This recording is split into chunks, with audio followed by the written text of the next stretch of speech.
Hi again, everyone. Gary Digital Williams here on a very special and indeed a very sad edition of Beltway Boxing News and Notes. We're going to have another edition later on this week as we get ready for the show on Saturday, April 27th at Royal Farms Arena in Baltimore. We're going to talk more about that at a later date this week. But today, the sole focus of this podcast will be the announcement today that boxer Maxim Dadashev out of St. Petersburg, Russia, who lived in Oxnard, California.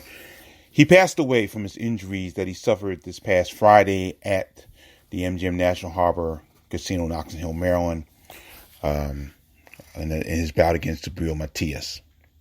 We're going to talk about that throughout the day and also talk about some of the other tragedies that it has been my displeasure to watch over my 36 years of watching boxing. Let me rephrase that. I've seen a couple during my time of covering boxing, but there have been others I've watched on television over the years, and I just want to point out some of the compare and contrasting of that. I'm not going to go through the full sponsorship jingle and slogan, but we are sponsored by Real Time Pain Relief as well as DeborahSpears.com.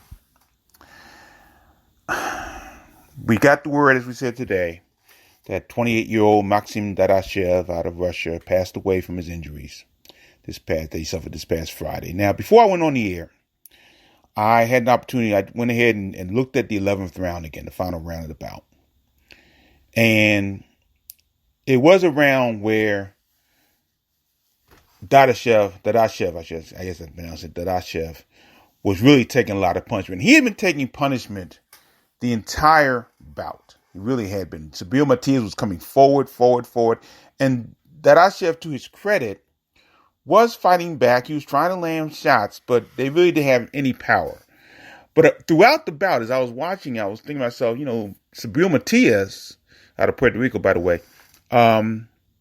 he's 13 KOs. He may not get that 14th KO. I thought that. Like, midway through the bout, I was thinking maybe he won't get it, And truth be told, when they stopped the bout, I'll get back to the stoppage in a moment, but when they stopped the bout, I was surprised. I was actually looking down at my notes, looking for the main event information, and I woke up. I raised my head up, and that's when they had stopped the fight. And I remember going, "Whoa, wait a minute! Wow, that's interesting." So and this was before I had seen all the video and the shots of Buddy McGirt stopping the fight. And I really feel for Buddy McGirt because he did everything he could that was positive to save Maxim Dadashev's life. He stopped that bout in the 11th round. If Dadashev had gone out to the 12th round, I really think Dadashev would have passed away on the spot. I really do. A lot of people criticizing referee Kenny Chevalier. Chevalier had no reason to stop that bout, truthfully. In the way boxing is, he had no reason to stop the bout whatsoever. There was no signs of it. Matter of fact, during the 11th round, you go back to the 11th round, Matias had halted the bout twice because he had tape on his left hand, and the tape had to be first. It was cut off by Chevalier, and then they had the tape over it in the Matias corner. So really, Dadashev, even though he had been taking a lot of punches in that 11th round, really was able to get a modicum of rest in that round because of the stoppages. But Kenny Chevalier gets no blame for this. They really don't.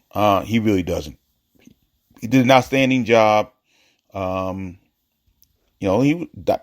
was a tough guy. He really was, and he fought like a warrior. No question about that.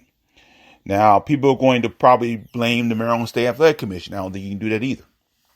The doctors who are for the best I know, Dr. Robert Davison, Dr. Ian Weiner, Dr. John Still, the chief physician, and Dr. Stiller, Dr. Craig. I can't remember Craig's last name. I apologize, but they are outstanding doctors. We have great EMS staff who come on a regular basis to the shows. They're all over the place in this area. Mike and Hira are their names, and they had another person with them on Friday night. And they come regular. They know what they do. They are professionals at what they do. Now, from what I've heard, and this is just what I've heard. I don't know how true it is, but I just heard this, that they tried to bring the stretcher to ringside, but for some reason, and maybe it was the configuration of the ring, they couldn't get it all the way down there. So Dadashev in his corner met the stretcher halfway. Now, I remember in March when Mark Saylas Duncan took on Kevin Womack Jr. and Kevin Scarecrow Womack battered Duncan. Duncan had a seizure in the ring. And I remember they brought the ring brought the stretcher directly to ringside. And they got Duncan out of there, and he seems to be okay, but I think his boxing career is over. But I think the Maryland State Athletic Commission did a great job. So they deserve, no one deserves any blame in this. They really don't. No one does. I mean, it was just part of this business. You know, this is why as I said during my post-fight wrap-up show on Friday night, early Saturday morning, you don't play this. This is not a game. But every time something like this happens, I start to question my role in this as a fan, as a supporter of boxing, as a reporter and a commentator for boxing. I ask myself sometimes why I do this. You know, I always ask, even in a joking way, but I always ask them why they do this. But I ask myself sometimes why I continue to do this. This has happened a lot lately. I'll get to that in a moment, but it's happened a lot overall over my long career of being a fan and being a writer for professional boxing. Of course, I put a Facebook page on this, and I forgot one. I really didn't. I don't know why I forgot it, but the bout between Nigel Benn and Gerald McClellan. Of course, Gerald McClellan was really.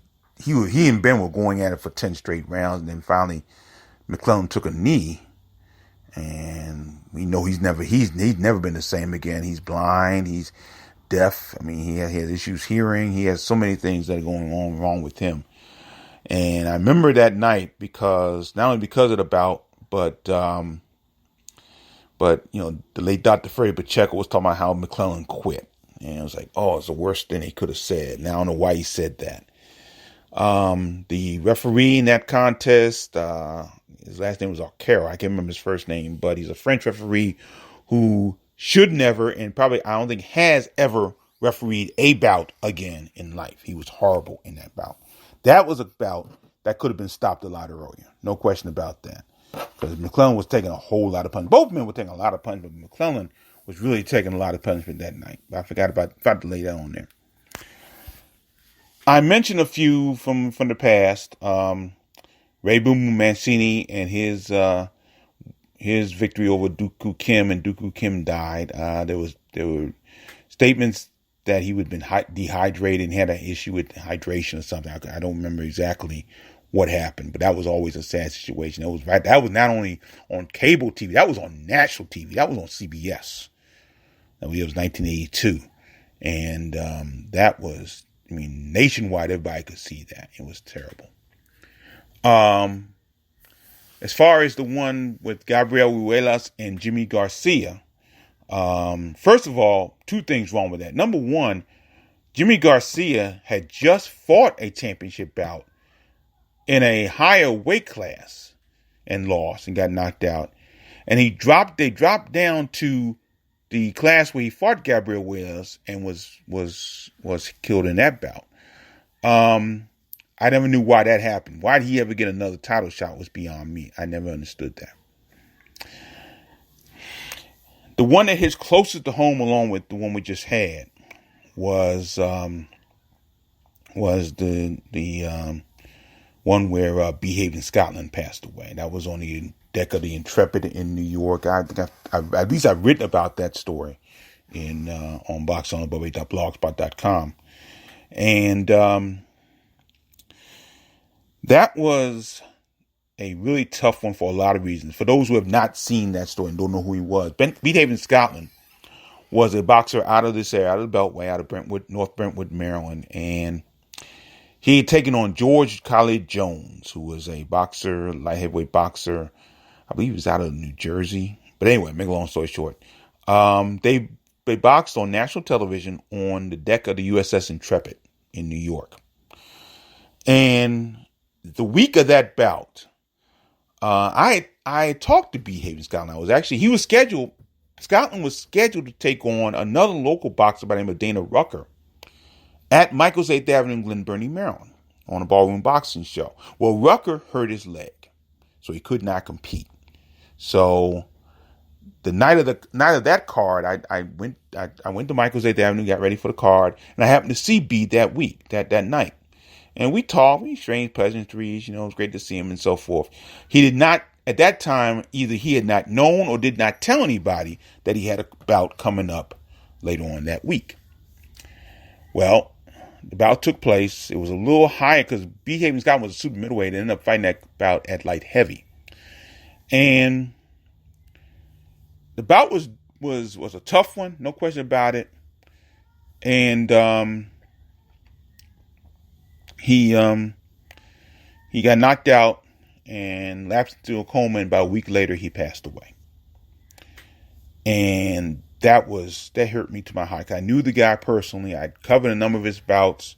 The only other big knockout that he suffered was almost in a similar situation against Alan Boogaloo Watts at the Washington Convention Center, another local boxer.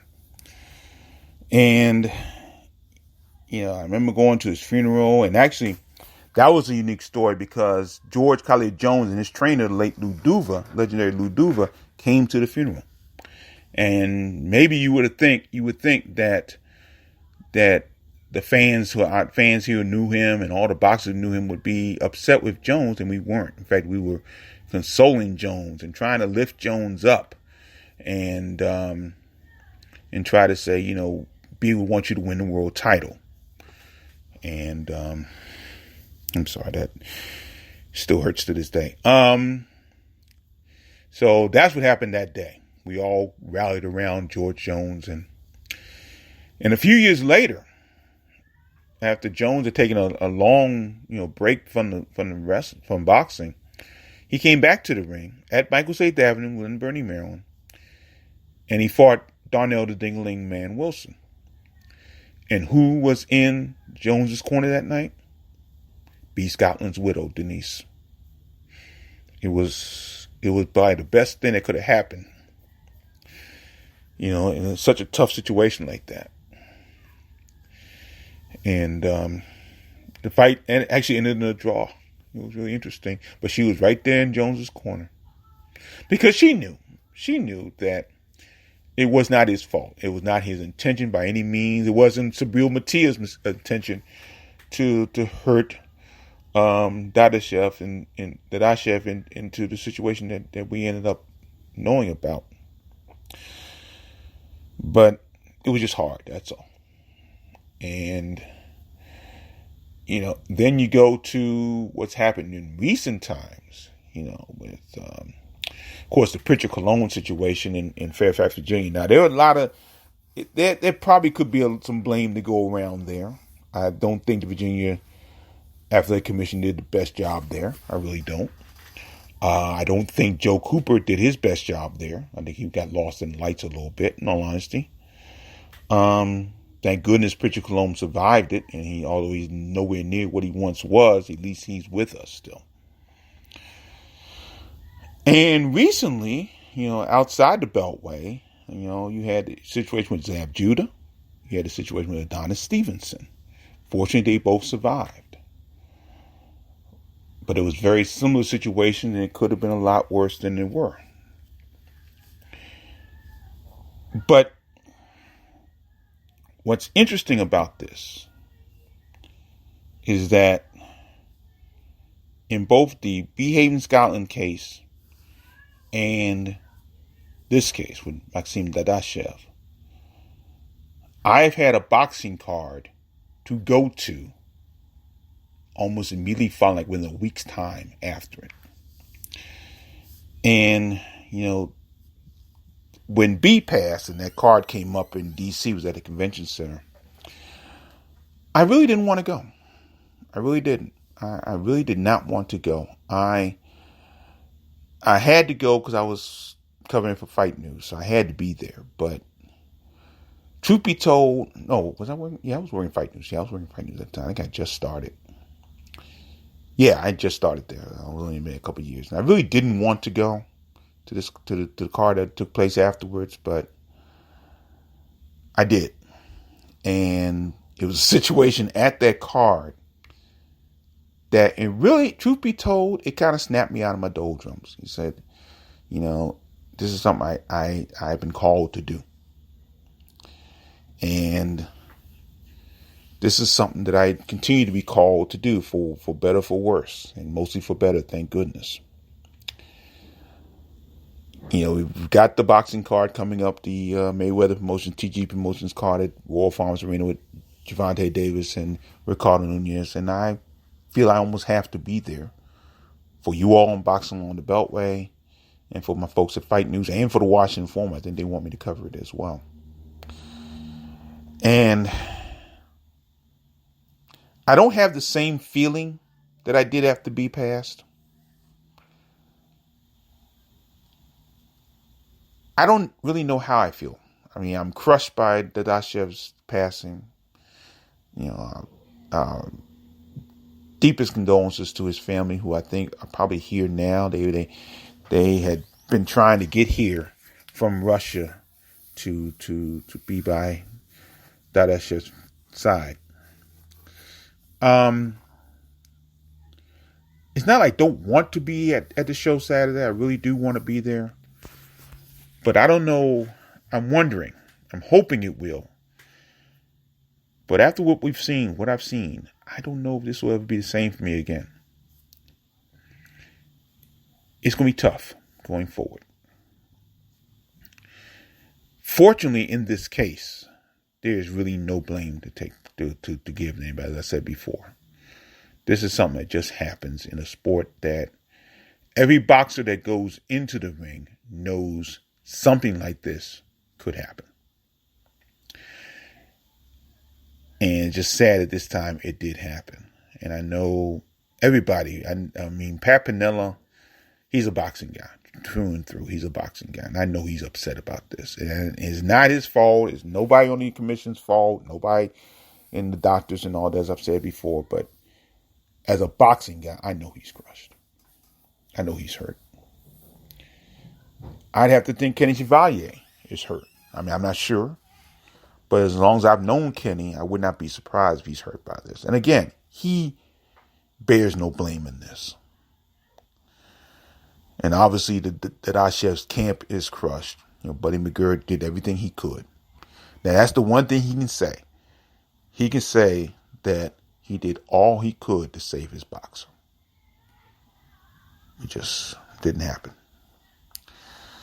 And it's going to be tough. The next few days will be really tough. I know there's going to be some sort of, I'm pretty sure I should say, there will be some sort of inquiry around this. And a lot of people have strange thoughts about this, but it really just was one of those things that just happened. And you're sad it happened. You definitely wish it didn't happen, but reality is it happened. And it was really just a bad situation that almost all but ruined, I should say, really what was the best card of the year in the Beltway so far. It was an incredible card. It was a great card from top to bottom. And I think hopefully that will not be lost. But, much as I would love to call this about the card of the year, with a person passing away that was on the card, I don't know if I can really find it in my heart to do it. And I have to have a deep discussion about that going forward. It was a great card, but it just seems almost insignificant when we find out what happened. After we discover what happened today. So once again, we send our condolences to the family of Maxim Dadashev and also his cornermen and all his fans in Russia and in California. As one website put it, this was Dadashev's only loss, and he paid for it with his life. And that'll be it. As I said, later on this week, I will be giving a final update on the show on Saturday. We do know this. This card, two things. We know that the weigh-in will take place at 3 o'clock on Friday, and that'll be at the Royal Farms Arena. And the show begins at 4:30 Eastern Time. Doors open at 4. So that'll do it here for another edition of Beltway Boxing News. And no theme song going out. But I want to thank you all for indulging me. And, just lift me up for this. It was not easy, believe me. But thank you very much. And I will say this again, because I still believe that you should still continue to support the best boxing in the world, the boxing along the Beltway. I'm Gary Digital Williams. Thank you so much. Take care.